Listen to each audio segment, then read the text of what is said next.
Vande Mataram social media परिवार, समजा एखाद्या गैरकृत्यामुळे तुमच्यावर गुन्हा दाखल झालेला असेल आणि सदर दाखल गुन्ह्यामध्ये तुम्हाला जामीन मिळाला असेल, तुम्ही जामिनावर मुक्त असाल, तर तुम्हाला जो जामीन मिळाला आहे त्या जामिनाच्या ज्या अटी शर्ती आहेत त्याचं पालन करणं हे तुम्हाला कायदेशीररित्या बंधनकारक असतं। जर समजा तुम्ही त्या अटी शर्तीचं पालन केलं नाही तर मात्र तुम्हाला जुन्या CRPCच्या 437(5) तसेच नवीन कायद्यानुसार म्हणजे BNSSच्या 438(6) नुसार तुमचा जामीन अर्ज हा रद्द करण्यात येतो। तुम्हाला झालेला जामीन झाल्यानंतर तुम्ही जर तुमच्यावर दाखल झालेल्या गुन्ह्यामध्ये जे काही पुरावे असतील त्या पुराव्यामध्ये छेडछाड केली किंवा तुमच्यावर दाखल गुन्हा हा तुम्ही पुन्हा वारंवार केलात, अशाच प्रकारचे गुन्हे तुम्ही वारंवार केले किंवा तुम्ही जे साक्षीदार आहेत त्यांना दमदाटी वगैरे केली किंवा तुम्ही दाखल झालेल्या गुन्ह्यामध्ये ज्या तुमच्या तारखा लागतात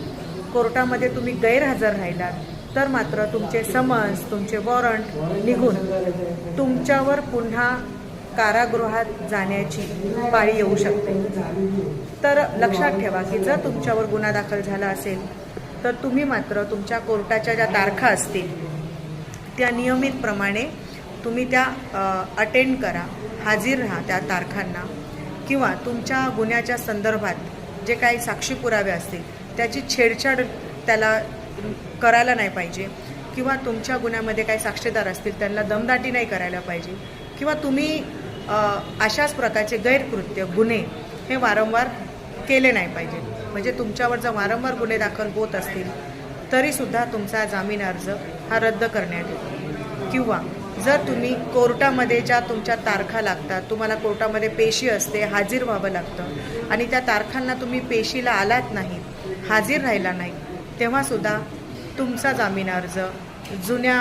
CRPCच्या 437(5) प्रमाणे आणि नवीन कायद्याच्या BNSS 437(6) प्रमाणे ॲप्लिकेशन करता येतं आणि तुमचा जामीन अर्ज हा रद्दबाद करण्यात येतो। आणि एकदा तुमचा जामीन रद्द झाला तर तुम्हाला पुन्हा अटक होऊ शकते आणि तुम्हाला कारावासात सुद्धा जावं लागू शकतं। तर आपलं कर्तव्य आहे की ज्या पद्धतीनं एखाद्या आरोपीला जामीन मिळण्याचा अधिकार हा त्या आरोपीचा असतो, त्याला त्या अधिकाराच्या नुसार